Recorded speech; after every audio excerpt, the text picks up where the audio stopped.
नमस्कार, मैं सौरभ आपका एसके बुक्स के यूट्यूब चैनल पर स्वागत करता हूं। आज हम बात करने वाले हैं एसएससी जीडी के बारे में, लेकिन उससे पहले मैं आपको एक महत्वपूर्ण जानकारी देना चाहता हूं। वो जानकारी इस प्रकार है।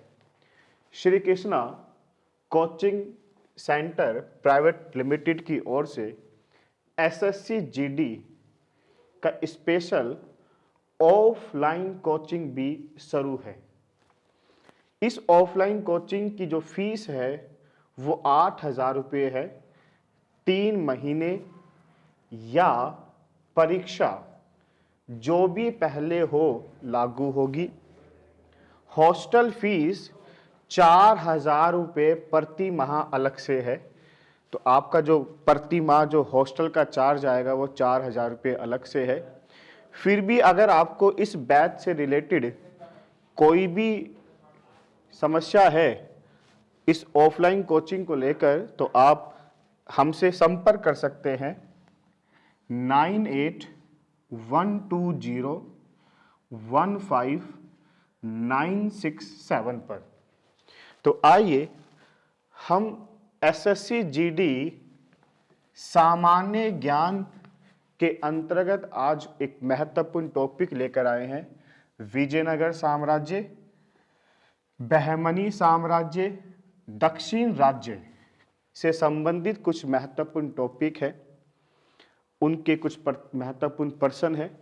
तो आइए शुरुआत करते हैं क्वेश्चन नंबर 1 की। क्वेश्चन नंबर 1 में दिया गया है महानवमी डिब्बा का ऐतिहासिक महत्व निम्नलिखित में से किस राजवंश से जुड़ा है। तो आइए पहले हम समझने की कोशिश करते हैं ये महानवमी डिब्बा क्या है, क्योंकि जब तक आप इसको नहीं समझोगे तो आप आंसर भी नहीं दे पाएंगे। महानवमी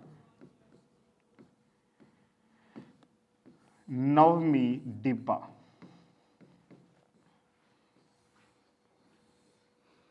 पहले तो हम ये समझ लेते हैं कि ये किससे संबंधित है। तो ये जो है ये विजयनगर साम्राज्य से संबंधित है। इस महानवमी डिब्बे को दशहरा डिब्बा भी कहा जाता है।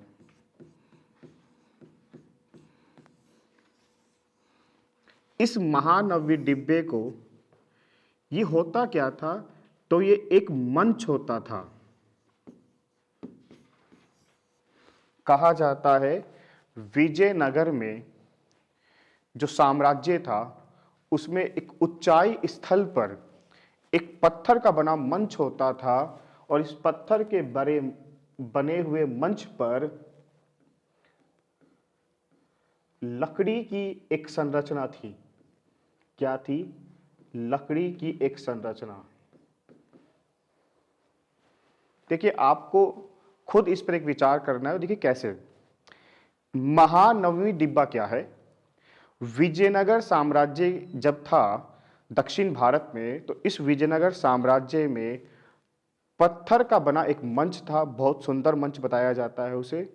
उस मंच पर लकड़ी की बनी एक संरचना थी, और इसी मंच पर नक्काशी भी की गई थी। अब ये है क्या? कहते हैं विजयनगर साम्राज्य के समय इस महानवमी डिब्बे पर अक्टूबर और सितंबर जो महीना आता था उसमें नवरात्रे, जो एक हिंदू त्योहार है, नवरात्रि, दुर्गा पूजा, ऐसे उत्सव मनाए जाते थे। और राजा अपनी शक्ति का प्रदर्शन यहीं पर करता था। तो ये जैसे त्योहार है दुर्गा पूजा, नवरात्रि जो 9 दिनों तक चलता है, वो सब यहीं पर होता था। ओके। और इसमें अब आप आंसर क्या दे देंगे? सी, विजयनगर साम्राज्य इसमें सही होगा। तो महानवमी डिब्बा ये एक प्रकार का मंच है जिस पर लकड़ी की एक संरचना है। आइए एक जानकारी और मैं आपको दे दूं कि जो महानवमी डिब्बा है ये विजयनगर साम्राज्य के एक महान शासक कृष्ण देव राय, इन्होंने इसकी संरचना की है या इसको बनाया है। इन्होंने जब उदयगिरी पर विजय प्राप्त की थी, तो कृष्ण देव राय ने जब उदयगिरी पर विजय प्राप्त की है, जब इस महानवी डिब्बे को इन्होंने बनवाया था। आइए क्वेश्चन नंबर हम 2 की तरफ चलते हैं। क्वेश्चन नंबर 2 क्या है? हम्पी किसके लिए जानी जाती है? तो सबसे पहले हम ये समझते हैं हम्पी क्या है। हम्पी कर्नाटक राज्य में है, एक पॉइंट ये। दूसरा, हम्पी विजयनगर साम्राज्य की राजधानी है। तीसरा, 50 रुपए का जो नोट है भारतीय मुद्रा का, उस 50 रुपए के नोट पर हम्पी का एक चित्र बना हुआ है। ये बहुत इंपॉर्टेंट क्वेश्चन बनता है कि बताइए 50 रुपए के नोट पर किसकी तस्वीर अंकित है, तो आप बता देंगे हम्पी की। तो मैं कह सकता हूं इसमें सी सही है, यह विजयनगर साम्राज्य की राजधानी है। लेकिन विजयनगर की कुछ और प्रमुख राजधानियां भी है, जैसे एन्नेगुंडी, चंदगिरी और पेनुकोंडा। ये राजधानियां भी विजयनगर साम्राज्य की है। तो एन्नेगुंडी, चंदगिरी, पेनुकोंडा ये सब, और हम्पी भी, लेकिन हम्पी एक प्रसिद्ध राजधानी है। ठीक है, तो ये सब राजधानियां विजयनगर साम्राज्य की है। अगर हम विजयनगर साम्राज्य को समझने की कोशिश करें तो देखिए, ये जो विजयनगर साम्राज्य है, विजयनगर साम्राज्य, इस विजयनगर साम्राज्य की जो स्थापना है वो 1336 में दक्षिण भारत में तुंगभद्रा नदी के तट पर दो भाइयों ने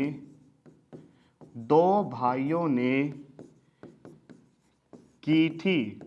और वो दो भाई कौन थे? हरिहर और बुक्का।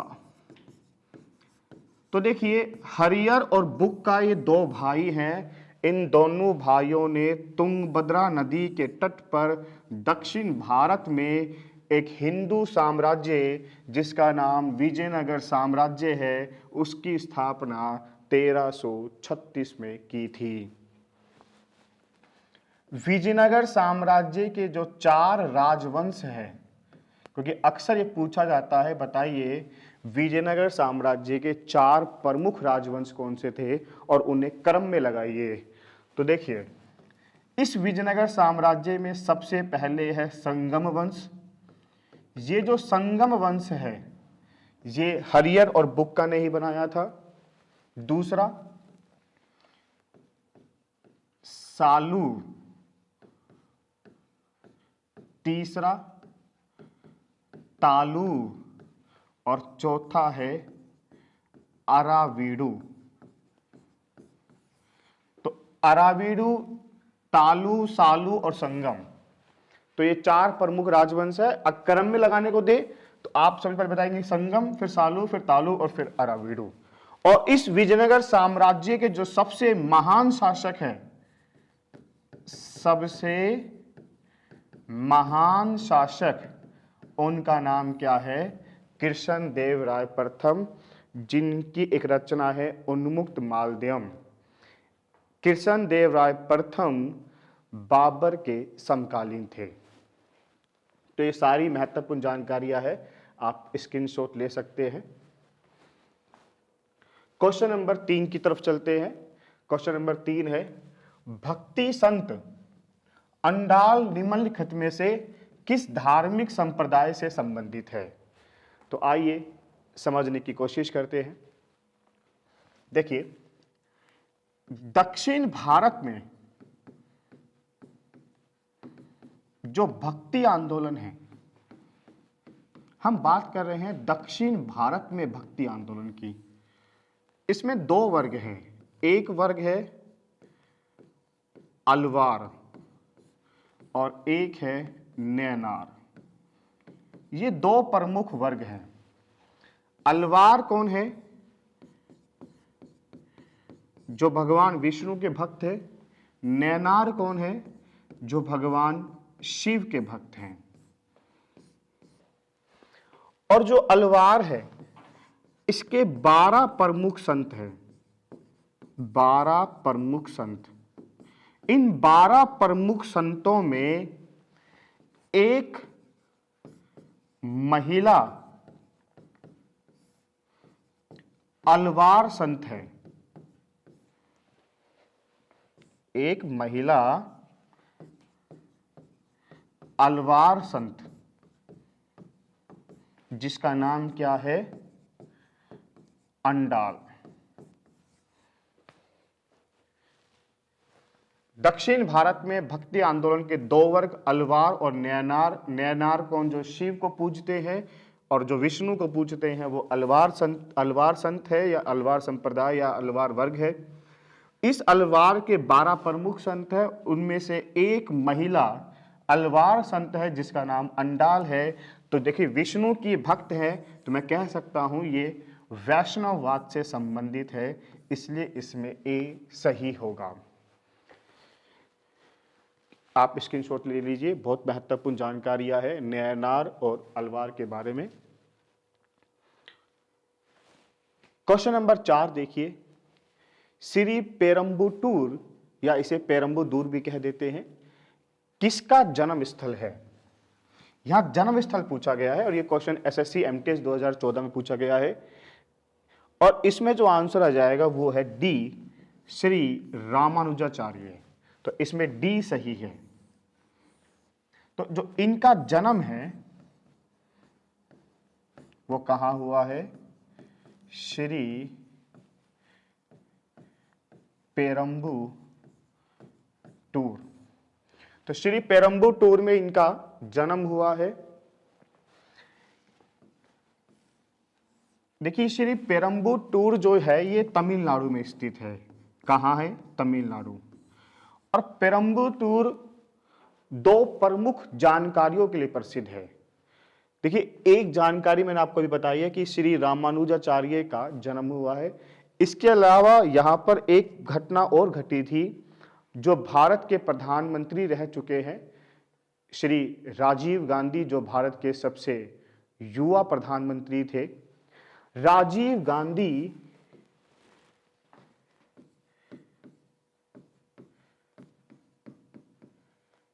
की जो हत्या है वो इसी स्थान पर हुई थी। तो एक तो ये रामानुजाचार्य का जन्म स्थान हो गया, और दूसरा ये राजीव गांधी की जो हत्या हुई थी वो यहीं पर हुई थी। और राजीव गांधी का जो समाधि स्थल है वो क्या है? वीरभूमि। समाधि स्थल वीरभूमि है, लेकिन इनकी हत्या कर दी गई थी। एक संगठन था, आतंकवादी संगठन हम उसे कह सकते हैं, जिसका नाम था लीटा। तो उन्होंने इसकी राजीव गांधी की हत्या कर दी थी। अब एक जानकारी मैं आपको करंट अफेयर से संबंधित बताने वाला हूं, क्योंकि आपसे करंट अफेयर में पूछ सकते हैं। देखिए, फरवरी 2022 में भारत के प्रधानमंत्री नरेंद्र मोदी ने, तो भारत के प्रधानमंत्री श्री नरेंद्र मोदी ने हैदराबाद में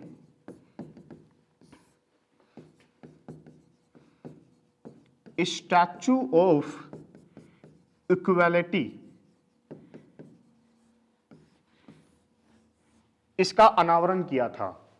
और अब आपसे एग्जाम में क्या पूछेंगे, बताइए, स्टैच्यू ऑफ इक्वालिटी ये किसकी मूर्ति है? तो ये श्री रामानुजाचार्य की मूर्ति है।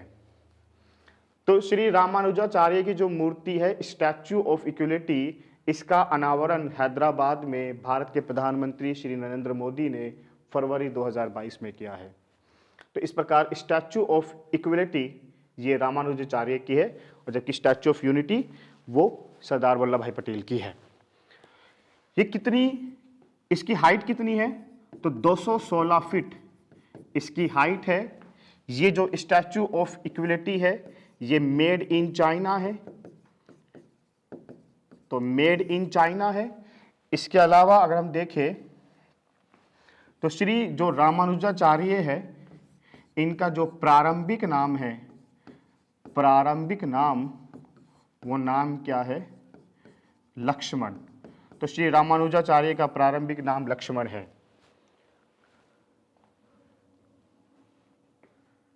आगे चलते हैं क्वेश्चन नंबर 5 की तरफ।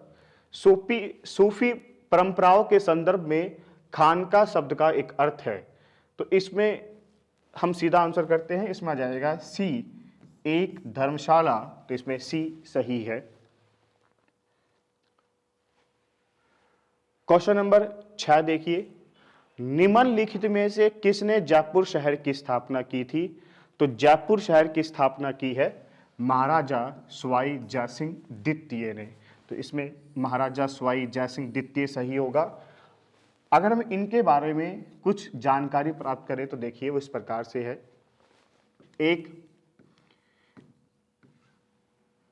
सवाई जयसिंह द्वितीय ने जयपुर नगर की स्थापना की।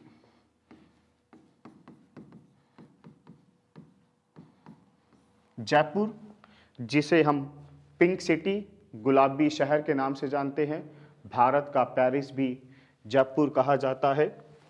दूसरी जानकारी क्या है? इन्होंने एक किला बनवाया था जिसका नाम है नाहरगढ़ किला। तो नाहरगढ़ किला किसने बनवाया? सवाई जयसिंह द्वितीय ने। इसके अलावा एक तोप है जिसका नाम है जैबान तोप। जैबान तोप भी सवाई जयसिंह द्वितीय ने बनाई थी। जो और ये जैबान तोप कहाँ रखी गई है? ये जयगढ़ किले में रखी गई है।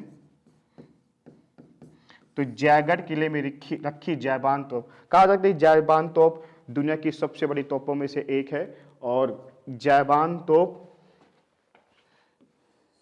से एक बार इसका टेस्टिंग भी किया गया था। इस तोप का कहते हैं जब इसकी टेस्टिंग किया गया तो इसमें से गोला निकला था वो कई दूर जाकर किलोमीटर गिरा और वहां पर इसने एक बहुत बड़ा खड्डा कर दिया था। फिर वहां एक तालाब का निर्माण भी हुआ। और इसके अलावा अगर हम देखें तो इन्होंने देखिए जंतर मंतर की स्थापना की है। जंतर मंतर, जंतर मंतर क्या है? तो ये वेधशालाएं हैं और ऐसी 5 वेधशालाएं हैं। तो अगर आपसे पूछे बताइए कुल कितनी वेधशालाएं हैं, तो 5 वेधशालाएं हैं। एक जयपुर में है। आप जो जंतर मंतर देखते हैं ये वेधशालाएं होती है, ये एक जयपुर में है, एक दिल्ली में है। अक्सर बच्चे सिर्फ दिल्ली और जयपुर के जंतर मंतर को जानते हैं, लेकिन कुल ये 5 होती है। तीसरी आपकी है वाराणसी में। वाराणसी, अगर वाराणसी नहीं आए पेपर में तो बनारस आएगा। एक मथुरा में है, 4 हो गई, और 5 ये 5वीं है उज्जैन में। तो कुल 5 बनाई थी। तो ये एक शासक नहीं थे। देखिए ये शासक कहाँ के थे? ये आमेर के शासक थे। तो कहने का मतलब ये है कि ये केवल एक शासक नहीं है, इनकी खगोल विज्ञान में बहुत रुचि थी। ठीक है, तो हमने जानकारी प्राप्त करी है। क्वेश्चन नंबर 7 की तरफ चलते हैं और 7 नंबर है, भारत में पुर्तगाली उपनिवेश की राजधानी क्या थी? तो देखिए पुर्तगाली उपनिवेश की जो राजधानी थी वो गोवा थी। अब हम कुछ जानकारी प्राप्त करने की कोशिश करते हैं। तो देखिए एक पुर्तगाली गवर्नर है, पुर्तगाली गवर्नर जिसका नाम है अल्फांसो डी अल्बुकर्क। ये जो अल्फांसो डी अल्बुकर्क है ये 1509 में पुर्तगाली गवर्नर बना। इन्होंने 1510 में बीजापुर के सुल्तान आदिल शाह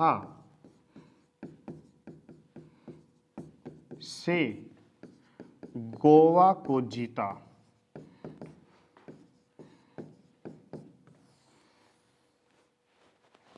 बहुत महत्वपूर्ण जानकारी है, स्क्रीनशॉट ले लीजिए। भविष्य में आपको ये जानकारी बहुत कारगर साबित होगी। एक पुर्तगाली गवर्नर अल्फांसो डी अल्बुकर्क ने 1510 में बीजापुर के सुल्तान आदिल शाह से गोवा को जीता। उससे पहले पुर्तगाली जो थे उनकी जो मुख्यालय था वो था कोची, लेकिन इन्होंने गोवा को जीता 1510 में आदिल शाह से। और फिर अल्फांसो डी अल्बुकर्क ने मलक्का पर कब्जा किया। इसके बाद इन्होंने हमरूज पर कब्जा किया। इस प्रकार से वो धीरे धीरे कब्जे करते चले गए। इसलिए अल्फांसो डी अल्बुकर्क को भारत में पुर्तगाली शक्ति का वास्तविक संस्थापक माना जाता है। तो पुर्तगाली शक्ति का वास्तविक संस्थापक कौन है? तो अल्फांसो डी अल्बुकर्क है। और फिर 1530 में गोवा पुर्तगालियों की राजधानी बनती है। देखिए, गोवा को जीता है 1510 में, लेकिन इनकी गोवा राजधानी बनेगी 1530 में, जिस समय एक पुर्तगाली गवर्नर होते थे जिनका नाम था नुनो डी कुना। और 1961 में भारतीय सेना ने पुर्तगालियों से गोवा को स्वतंत्र कराया और गोवा 19 दिसंबर 1961 को पुर्तगालियों से स्वतंत्र हुआ। इसलिए 19 दिसंबर को गोवा मुक्ति दिवस मनाया जाता है। फिर 1961 से लेकर 1987 तक गोवा भारत का एक केंद्र शासित प्रदेश रहा। फिर 1987 में जाकर गोवा भारत का एक राज्य बनता है। तो इस समय गोवा भारत का एक राज्य है। अगर आपसे पूछते हैं पहला पुर्तगाली गवर्नर कौन है, प्रथम पुर्तगाली गवर्नर, तो प्रथम पुर्तगाली गवर्नर जो है उसका नाम है फ्रांसिस्को डी अल्मेडा। तो फ्रांसिस्को डी अल्मेडा यह पहला पुर्तगाली गवर्नर है। और इनकी एक नीति थी, पेपर में पूछ लेते हैं, जिस नीति का नाम है ब्लू वाटर पॉलिसी। अगर एग्जाम में आए बताइए ब्लू वाटर पॉलिसी किनकी है, किससे संबंधित, और बता देंगे फ्रांसिस्को डी अल्मेडा से संबंधित है, जो पहला पुर्तगाली गवर्नर था। और दूसरा पुर्तगाली गवर्नर कौन है, तो उनका नाम है अल्फांसो डी अल्बुकर्क। आगे चलते हैं, हम क्वेश्चन नंबर 8 को देखेंगे। अब पुर्तगाली यात्री वास्को डी गामा का 1498 में कालीकट आने पर भव्य स्वागत करने वाला भारतीय राजा का नाम बताइए। तो इसमें आंसर आ जाएगा जमोरिन। देखिए 20 मई, यहाँ पे तारीख पर थोड़ा विवाद रहता है क्योंकि आप कई पुस्तक पढ़ेंगे तो वहां लिखा आएगा 17 मई भी, तो आप तारीख पे मत जाइए। मई 1498 में वास्को डी गामा ये प्रथम पुर्तगाली व्यक्ति है जो समुद्री मार्ग से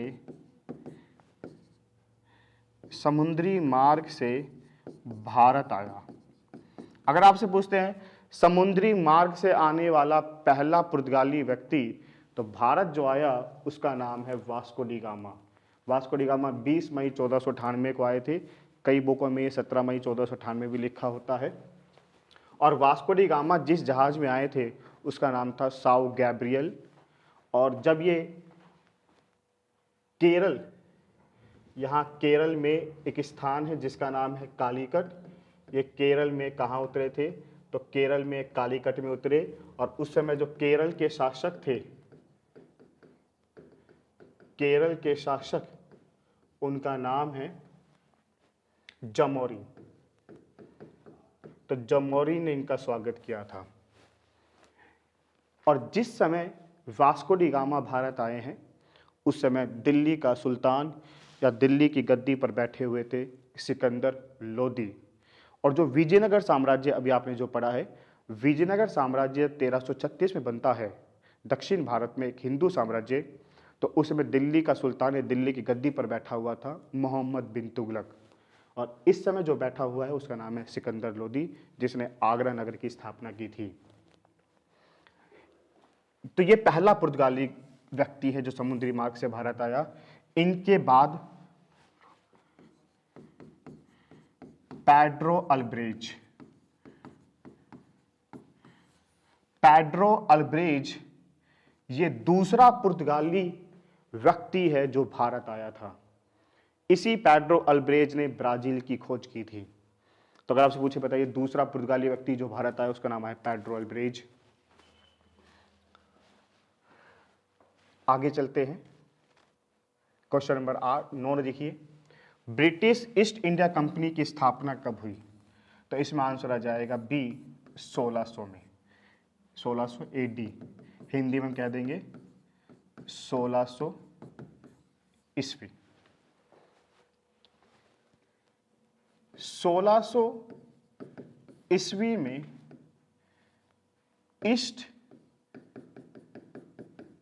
ईस्ट इंडिया कंपनी की स्थापना हुई। और जब 1600 में ईस्ट इंडिया कंपनी की स्थापना हुई थी, उस समय भारत में जो मुगल बादशाह है अकबर है। तो जिस समय ईस्ट इंडिया कंपनी बनी है उस समय भारत का जो मुगल बादशाह है वो अकबर थे। और जो ईस्ट इंडिया कंपनी है, इसके निर्माण के समय ब्रिटेन की जो महारानी है उसका नाम था एलिजाबेथ प्रथम, और इंग्लैंड की महारानी एलिजाबेथ प्रथम ने एक चार्टर जारी किया था। और इस चार्टर में लिखा गया था कि 15 वर्षों तक ईस्ट इंडिया कंपनी को यूरोप के पूर्व में व्यापार करने की परमिशन दी जाती है। शुरू में ये परमिशन 15 वर्ष दी गई, लेकिन इसे आगे चलकर ब्रिटेन के राजा जेम्स प्रथम ने अनिश्चित काल के लिए बढ़ा दिया था। और जो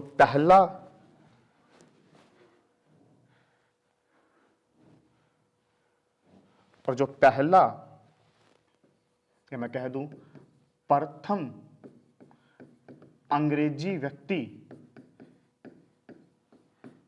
जो समुद्री मार्ग से भारत आया, उनका नाम है कैप्टन विलियम हॉकिंस। तो पहला अंग्रेजी व्यक्ति जो समुद्री मार्ग से भारत आया था उसका नाम था captain William Hawkins. Captain William Hawkins 1608 में सूरत में उतरा और फिर ये जहांगीर के दरबार में गए, और जहांगीर के दरबार में जाकर इन्होंने फैक्ट्री लगाने की अनुमति मांगी। जहांगीर ने एक बार परमिशन दी, फिर बाद में पुर्तगालियों के विरोध में आकर इन्होंने मना कर दिया। फिर अंग्रेज़ों ने पुर्तगालियों को सवाली के युद्ध में हराया। फिर जहांगीर इनसे प्रभावित हुआ। पुर्तगालियों को हराने के बाद फिर अंग्रेज़ों को इन्होंने फैक्ट्री लगाने की अनुमति दी। इस प्रकार 1612 या 1613 में इन्होंने सूरत में अपनी पहली स्थायी फैक्ट्री लगाई। और जो कैप्टन विलियम हॉकिंस है, जिस जहाज में बैठकर आए थे तो वो जहाज था हेक्टर। अगर हेक्टर नहीं आए तो आप उस जहाज का नाम लिख सकते हैं रेड ड्रैगन। तो रेड ड्रैगन या हेक्टर नामक जहाज पर बैठकर आए थे। तो देखिए मेरे कहने का अर्थ ये है, जब ईस्ट इंडिया कंपनी बनी है तो वो बनी है 1600 में, और उस समय मुगल बादशाह है अकबर। लेकिन जब ईस्ट इंडिया कंपनी भारत आती है 1608 में, तो उस समय भारत का बादशाह कौन है? जहांगीर। क्वेश्चन नंबर 10 देखिए, अंग्रेजों द्वारा पहली फैक्ट्री की स्थापना 1651 में किस नदी के किनारे पर की गई थी? तो इसमें आंसर आ जाएगा हुगली।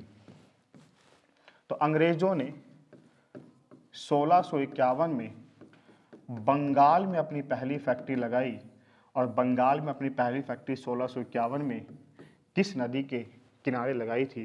तो हुगली आ जाएगा। तो इसमें ए सही है, और इसी हुगली नदी के किनारे कलकत्ता शहर स्थित है। क्वेश्चन नंबर 11 देखिए, किस समुद्री बंदरगाह में ईस्ट इंडिया कंपनी के उद्भव के बाद में गिरावट आई थी? तो इसमें आंसर आ जाएगा डी, सूरत। सूरत ताप्ती नदी के किनारे स्थित है। क्वेश्चन नंबर 12 देखिए, भारत में फ्रांसीसी उपनिवेश की राजधानी क्या थी? तो उपनिवेश की राजधानी है पौंडीचेरी। तो इसमें बी सही होगा।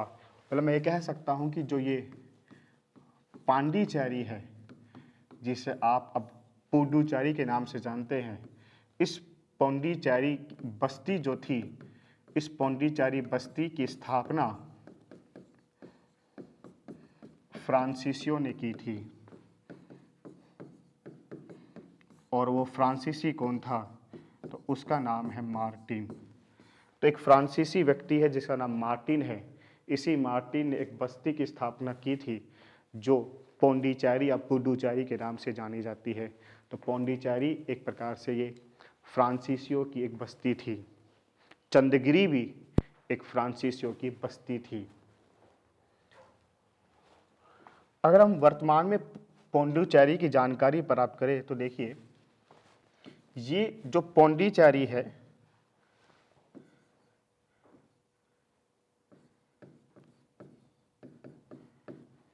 ये भारत का एक केंद्र शासित प्रदेश है। और जो ये केंद्र शासित प्रदेश है, इसकी जो राजधानी है वो भी पुडुचेरी या पौंडीचेरी है। आपको जो सबसे महत्वपूर्ण जानकारी याद करनी है वो इस प्रकार से है, इस पौंडीचेरी में 4 जिले हैं।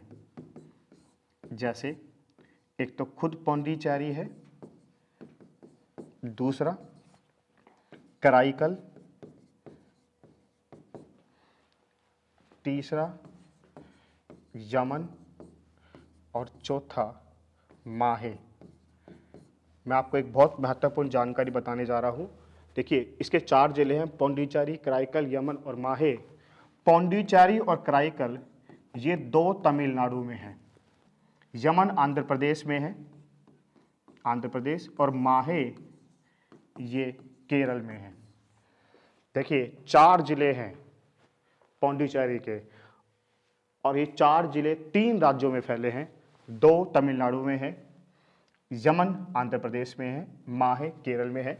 एग्जाम में पूछते हैं, बताइए मालाबार तट पर पुडुचेरी का कौन सा एक जिला स्थित है? तो बताते हैं माहे। मालाबार तट मतलब है केरल। क्वेश्चन नंबर 13 देखिए, जाट शासक की अगुवाई में बल्लभगढ़ के एक महत्वपूर्ण व्यापारिक केंद्र बना। बल्लभगढ़ ये फरीदाबाद जिले में आता है, और ये इसमें आंसर आ जाएगा बी, सूरजमल। तो सूरजमल की अगुवाई में एक महत्वपूर्ण व्यापारिक केंद्र बना, तो इसमें बी सही है। क्वेश्चन नंबर 14 देखिए, अवध का अंतिम नवाब। तो इसमें option A Mir Jafar, B Mansur Ali Khan, C Wajid Ali Shah और डी अली वर्दी खान। तो अवध का जो अंतिम नवाब है, आंसर आ जाएगा वाजिद अली शाह। तो इसमें सी सही है। लॉर्ड डलहौजी ने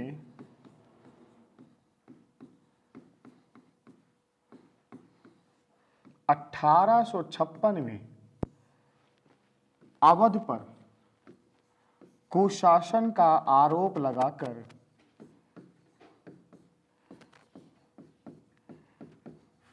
कुशासन का आरोप लगाकर 1856 में अवध को हड़प लिया। किस नीति के तहत? हड़प नीति के तहत। तो अगर आपसे पूछते हैं बताइए अंग्रेजों ने हड़प नीति के तहत अवध को कब हड़पा? 1856 में। और लॉर्ड डलहौजी लेकर आते हड़प नीति वाजिद अली शाह की जो एक पत्नी थी जिनका नाम था बेगम हजरत महल। बेगम हजरत महल ने इसी अवध से मतलब लखनऊ से 1857 की क्रांति जो थी उस 1857 की क्रांति में अवध से जिसने इस क्रांति को लड़ा वो बेगम हजरत महल थी। और बेगम हजरत महल ने अपने पुत्र बिरजिस कादिर को अवध का नवाब बनाकर 1857 की क्रांति में वो कूद गई थी। क्वेश्चन नंबर 15 देखिए, निम्नलिखित में से किसने प्रसिद्ध कोहिनूर हीरा और शाहजहां का रत्न जड़ित मयूर सिंहासन छीन लिया था? इसमें आंसर आ जाएगा नादिर शाह। तो इसमें डी सही है। ये जो नादिर शाह है ये ईरान का शासक है। नादिर शाह ने करनाल का युद्ध लड़ा और ये करनाल का युद्ध 1739 में मोहम्मद शाह और नादिर शाह के बीच हुआ, जिसमें मोहम्मद शाह हार गए और नादिर शाह जीत गए। नादिर शाह भारत से कोहिनूर का हीरा, ये कोहिनूर का हीरा गोलकुंडा की खान से निकला था और मयूर सिंहासन, मयूर सिंहासन मतलब है तख्त ए ताऊस, तो इन दोनों को भारत से बाहर ले गया करनाल का युद्ध जीतने के बाद। मयूर सिंहासन पर बैठने वाला अंतिम मुगल बादशाह मोहम्मद शाही था। तो इसमें जो आंसर है वो डी आपका सही होगा। क्वेश्चन नंबर 16 देखिए, निम्नलिखित में से कौन फ्रांसीसी क्रांति के आदर्शों से प्रेरित था? तो इसमें आंसर आ जाएगा टीपू सुल्तान। तो इसमें ए सही है। टीपू सुल्तान कौन है? तो टीपू सुल्तान मैसूर का शासक है। टीपू सुल्तान किसका पुत्र है? तो टीपू सुल्तान हैदर अली का पुत्र है। टीपू सुल्तान ने जैकोबिन क्लब की स्थापना की थी। तो पूछे जैकोबिन क्लब की स्थापना किसने की? तो टीपू सुल्तान ने ही की। टीपू सुल्तान ने ही स्वतंत्रता का वृक्ष लगाया। तो स्वतंत्रता का वृक्ष लगाने वाला कौन? टीपू सुल्तान। टीपू सुल्तान की मृत्यु कब हुई? 1799 में टीपू सुल्तान की मृत्यु होती है। चतुर्थ मतलब चौथा ये जो आंगल मैसूर युद्ध है, तो चौथा आंगल मैसूर युद्ध के समय 1799 में टीपू सुल्तान की मृत्यु हो गई। जो इसमें डी है बदरुद्दीन तैयब जी, ये कांग्रेस के पहले मुस्लिम अध्यक्ष हैं। इसमें जो सी है एनी बेसेंट, ये कांग्रेस की पहली महिला अध्यक्ष है और 1916 में होम रूल लीग इन्होंने चलाया था। क्वेश्चन नंबर 17 देखिए, निम्नलिखित में से किसका निर्माण मोहम्मद कुली कुतुब शाह द्वारा करवाया गया?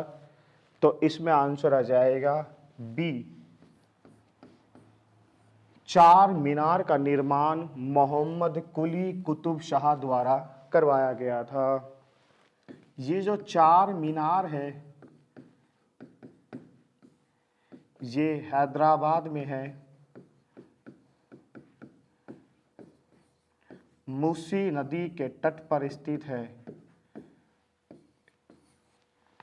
इसका निर्माण 1591 में कुली कुतुब शाह द्वारा करवाया गया था। ये जो बुलंद दरवाज़ा है, ये बुलंद दरवाज़ा अकबर द्वारा बनवाया गया। जामा मस्जिद दिल्ली की है, तो जामा मस्जिद दिल्ली वाली बनवाई गई थी शाहजहां के द्वारा। क्वेश्चन नंबर 18 देखिए, बहमनी साम्राज्य की स्थापना किसने की थी? तो बहमनी साम्राज्य की स्थापना की थी बी अलाउद्दीन बहमन शाह। तो इन्होंने बहमनी साम्राज्य की स्थापना करी। इसको हम असन गंगू के नाम से भी जानते हैं। तो असन गंगू आया, अलाउद्दीन बहमन शाह है, बात एक ही है। बहमनी साम्राज्य क्या है? तो देखिए, दक्षिण भारत का इस्लाम साम्राज्य मतलब मुस्लिम साम्राज्य है या मुस्लिम राज्य है। तो दक्षिण भारत का एक इस्लाम राज्य था बहमनी साम्राज्य। बहमनी साम्राज्य की स्थापना 1347 में हुई थी और बहमनी साम्राज्य की जो राजधानी है वो है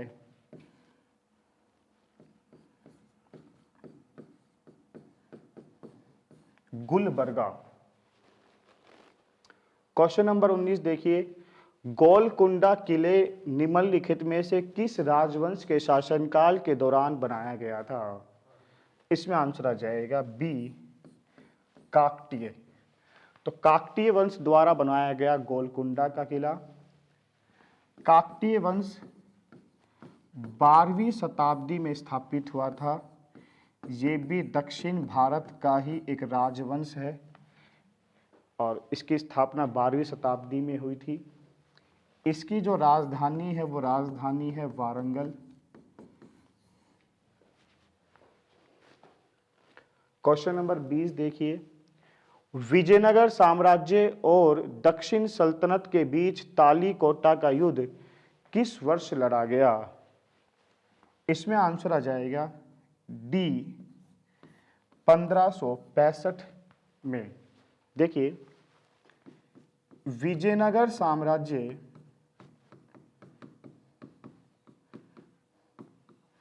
दक्षिण भारत का एक महान और शक्तिशाली हिंदू साम्राज्य है। इसकी स्थापना 1336 ईस्वी में हरिहर और बुक्का ने की थी और इस साम्राज्य का जो अंत है वो तालीकोटा के युद्ध के बाद हुआ। तो इस साम्राज्य का जो अंत है वो तालीकोटा युद्ध के बाद हुआ, जो युद्ध 1565 में लड़ा गया। इस तालीकोटा के युद्ध को एक और नाम से जानते हैं, वो है राक्षसी तांगड़ी का युद्ध। तो इसे राक्षसी तांगड़ी का युद्ध भी कहते हैं। तालीकोटा के युद्ध में, इस युद्ध में हुआ क्या था? दक्षिण भारत के मुस्लिम सल्तनतों ने विजयनगर साम्राज्य पर हमला किया और इन मुस्लिम सल्तनतों में कौन कौन शामिल थे? बिदर, बीजापुर,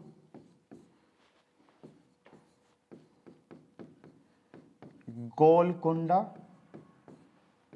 और अहमदनगर। ये 4 दक्षिण भारत के मुस्लिम सल्तनतें थी। इन चारों ने विजयनगर साम्राज्य पर हमला किया। इन चारों की संयुक्त सेना ने एक साथ हमला किया, जिससे विजयनगर साम्राज्य के भाग्य का अंत हो गया। ये कहा जाता है कि बहमनी साम्राज्य 5 अलग राज्यों में टूटा था। उन 5 में एक बरार भी था। तो बहमनी साम्राज्य इन 5 राज्यों में टूटा है, एक बिदर, बीजापुर, गोलकुंडा और अहमदनगर और बरार। लेकिन आपको देखो क्या याद करना है, बरार जो था वो इस युद्ध में शामिल नहीं है। बहमनी टूटे 5 में है, लेकिन इन 4 ने हमला किया विजयनगर पर, बरार इसमें शामिल नहीं था। ये एक महत्वपूर्ण जानकारी मैंने आपको दी है। ये हमारे एसके की बुक है, एक एसएससी जीडी कांस्टेबल है, जिसमें संपूर्ण सिलेबस दिया है। सामान्य अध्ययन, गणित, हिंदी, तर्कशक्ति का संपूर्ण कवरेज है। इसमें 400 प्लस प्रश्नों का संकलन है। सभी प्रश्नों का संपूर्ण व्याख्या इसमें दी गई है।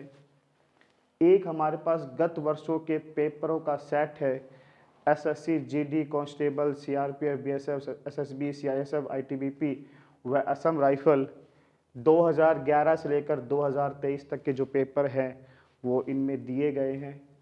सबसे अच्छी बात क्या है, प्रत्येक प्रश्न का ऑनलाइन वीडियो सॉल्यूशन भी इस पुस्तक में उपलब्ध है। 33 प्लस अभ्यास पेपर सेट आपको यहाँ दिए गए हैं। और एक पुस्तक हमारे पास सामान्य ज्ञान की है, जो यूज़फुल फॉर है एसएससी, जीडी और एमटीएस के लिए। इसमें भी सभी प्रश्नों के संपूर्ण व्याख्या दी गई है। तो मैं आपको एक रिकमेंड करना चाहता हूं कि आप इन तीनों पुस्तक को खरीदें, ऑफलाइन या ऑनलाइन, जैसे भी आप खरीदना चाहे, और इन्हें पढ़ें और अपने भविष्य को उज्जवल बनाइए। एसके का परिवार यही कामना करता है। धन्यवाद। इस एग्ज़ाम के लिए एसके बुक सभी शॉप पर भी और ऑनलाइन भी अवेलेबल है। अगर आप ऑनलाइन लेना चाहते हो तो उसका लिंक डिस्क्रिप्शन बॉक्स में अवेलेबल है। इस चैनल पर हम एसएससी भर्ती और अन्य सभी भर्ती से संबंधित इम्पोर्टेंट जानकारी और स्टडी मटेरियल भी उपलब्ध कराते रहेंगे। इस वीडियो को लाइक कीजिए, चैनल को सब्सक्राइब कीजिए और अपने दोस्तों के साथ शेयर कीजिए। मिलते हैं अगली वीडियो में। जय हिंद।